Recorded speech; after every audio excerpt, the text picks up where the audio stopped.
dare you! Aye, Captain! Oh!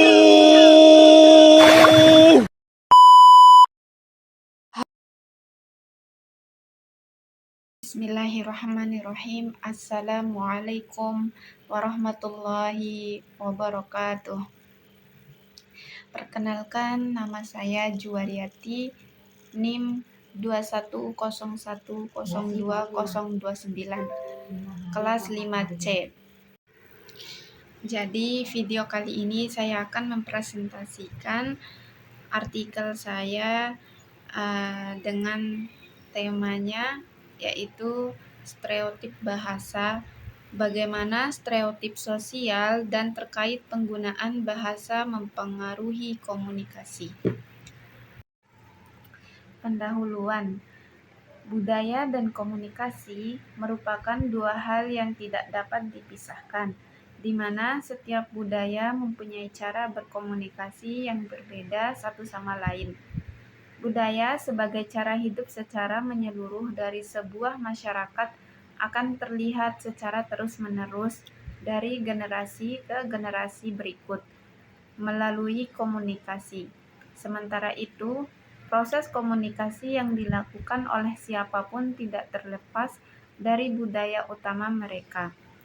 Di tiap komunikasi, seseorang akan dipengaruhi oleh nilai, kepercayaan, organisasi sosial yang dimasukinya, pandangannya terhadap dunia, persepsinya terhadap diri dan orang lain yang merupakan bagian dari budaya lainnya.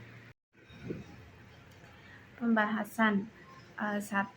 Pengertian stereotip. Stereotip merupakan kepercayaan berdasarkan komponen kognitif pada kualitas pribadi yang dimiliki oleh orang-orang yang termasuk dalam kelompok atau kategori sosial tertentu. Beberapa stereotip berkaitan dengan ciri personalis. Banyak stereotip mengandung sedikit kebenaran. Stereotip tentang kelompok, walau mengandung sedikit kebenaran, biasanya tidak akurat karena terlalu menggeneralisasikan berbagai macam individu yang sesungguhnya berbeda-beda.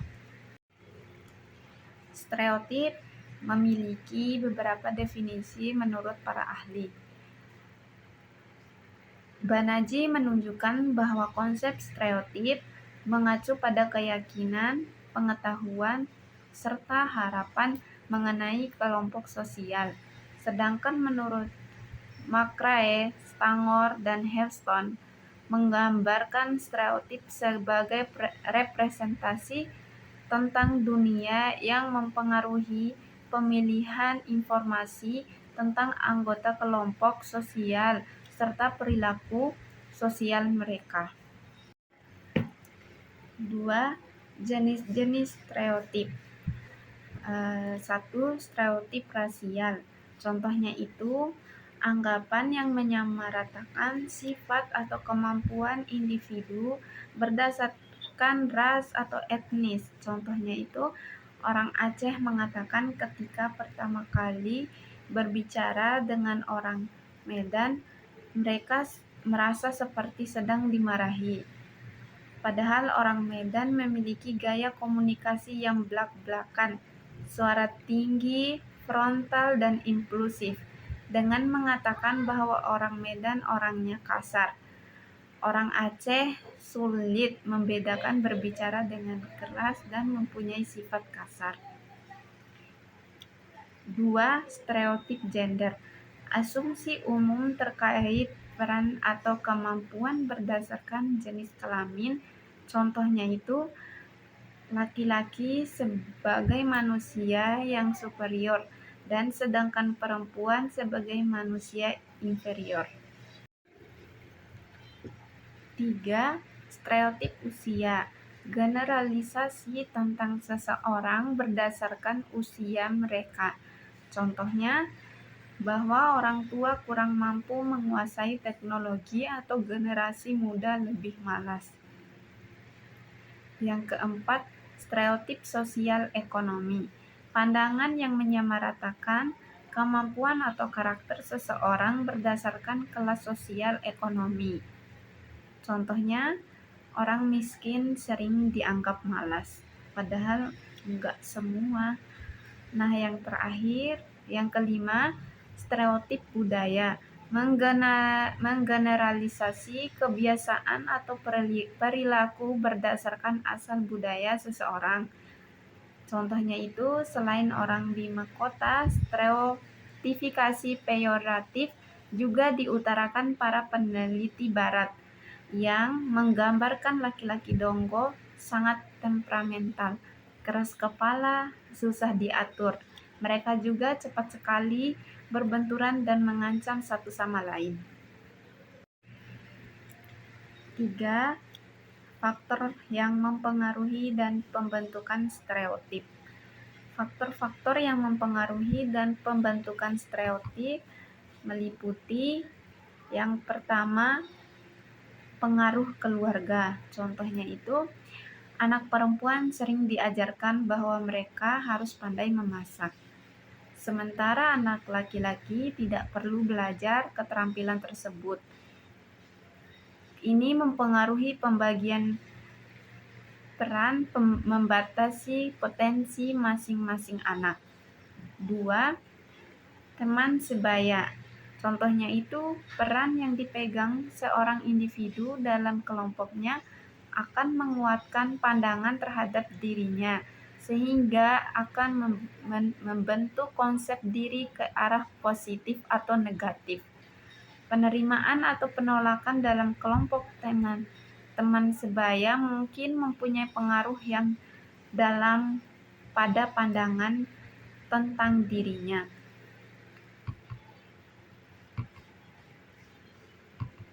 Yang ketiga, pendidikan.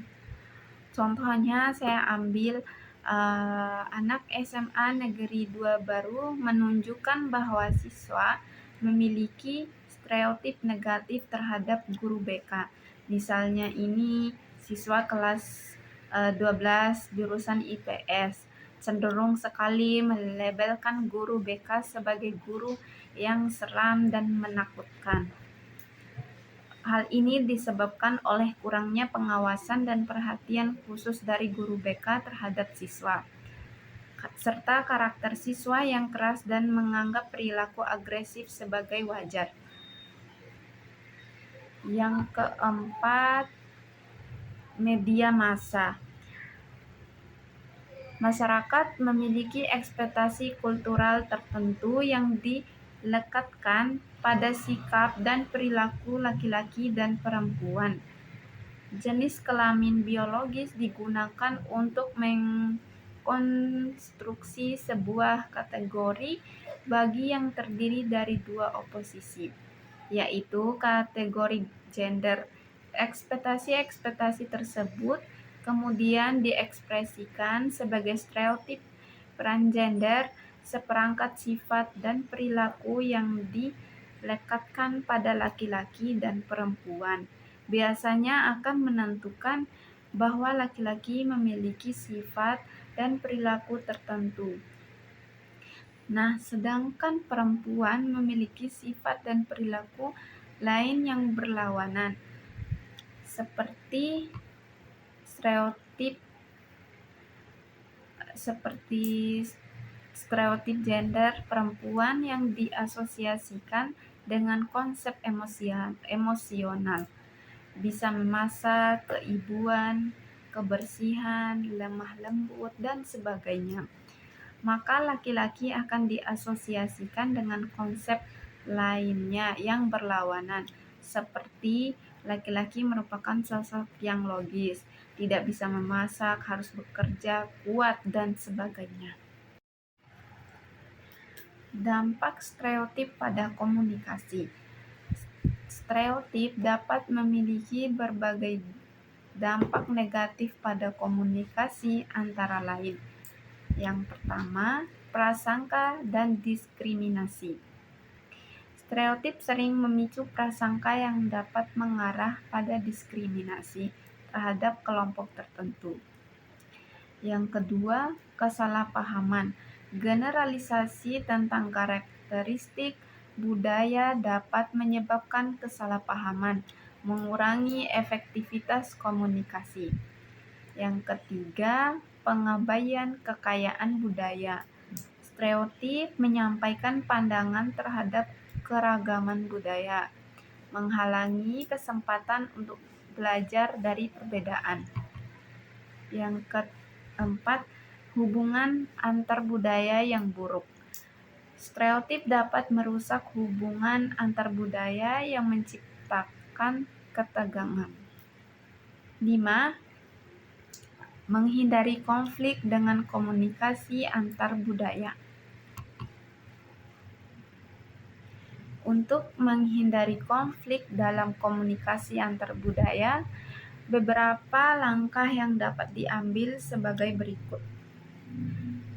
Yang pertama, pahami perbedaan budaya. Contohnya saya ambil etnik Papua dan etnik Manado memiliki perbedaan baik dari segi penampilan, gaya hidup, adat istiadat, cara berinteraksi, bahasa atau dialek. Salah satu perbedaan yang dapat dilihat yaitu makanan, di mana masyarakat Manado menyukai makanan pedas. Hal ini merupakan budaya yang diturunkan secara turun-temurun. Sedangkan etnik Papua tidak terlalu menyukai makanan pedas dan ada sebagian pula yang tidak terlalu menyukai makanan pedas. Salah satu alasannya dapat mengganggu kesehatan. Nah, ini bisa kita ambil contohnya anak-anak Lombok suka makan yang pedas.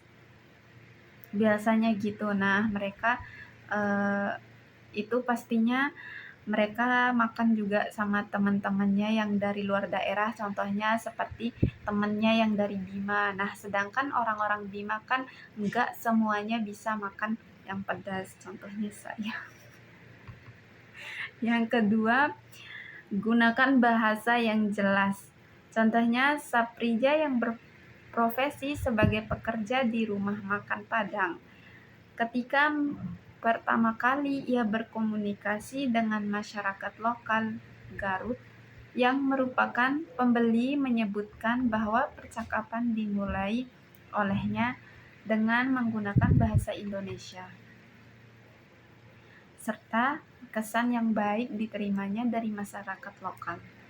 Pola percakapan yang baik selalu dilakukannya seperti yang telah diungkapkan Saprija dalam pola percakapannya sehari-hari yang dilakukannya dengan masyarakat lokal, yang sering ia menggunakan pola percakapan dua arah. Meskipun menghadapi perbedaan dalam bahasa, namun ia selalu mencoba untuk memahami setiap kalimat yang diucapkan. Dan seketika benar-benar tidak memahami percakapan, ia mencoba untuk menjelaskan kepada masyarakat lokal bahwa ia tidak bisa menggunakan bahasa Sunda. Yang ketiga, dengarkan dengan aktif. Contohnya, Irdo ketika berkomunikasi dengan masyarakat lokal Garut ini, ia selalu berusaha memberikan penjelasan terlebih dahulu kepada lawan bicaranya, dan terkadang ia pun dibantu orang terdekatnya yang dianggap bisa membantunya dalam meluruskan alur komunikasi yang dilakukannya dengan masyarakat lokal. Dengan begitu, komunikasi berjalan dengan baik, meskipun terkadang ia dibantu orang lain ketika ada beberapa hal yang tidak bisa dihadapinya. Dan untuk menghindari kesalahpahaman dalam komunikasi, maka dengan bantuan orang lain, komunikasi bisa berjalan dengan baik. Yang terakhir, fleksibel dalam gaya komunikasi. Contohnya, mahasiswa Fakultas Adab dan Ilmu Budaya di UIN Suka UIN Sunan Kalijaga, Yogyakarta. Terdiri dari berbagai etnis dan budaya. Etnis Jawa mendominasi suku yang ada di Fakultas Adab dan Ilmu Budaya UIN Suka. Misalnya, dalam setiap pertemuan, bahasa Jawa sering digunakan dalam diskusi di kelas-kelas, tempat duduk, lorong-lorong, kantin, dan pelataran fakultas. Namun, tidak banyak dari teman-teman mereka memahami bahasa Jawa karena mereka bukan berasal dari suku Jawa dan daerah Jawa.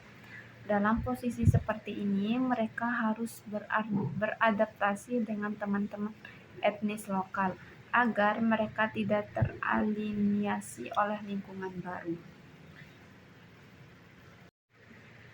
Sekian video presentasi dari saya.